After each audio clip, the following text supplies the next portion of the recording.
జరగదే. ఎవరు నువ్వు? కాంచన.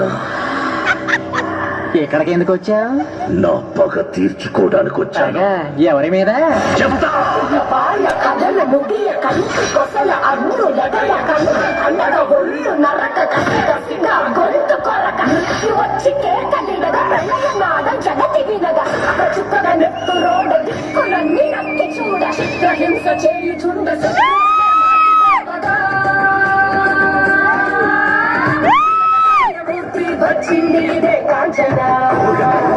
కన్ను కోపంలో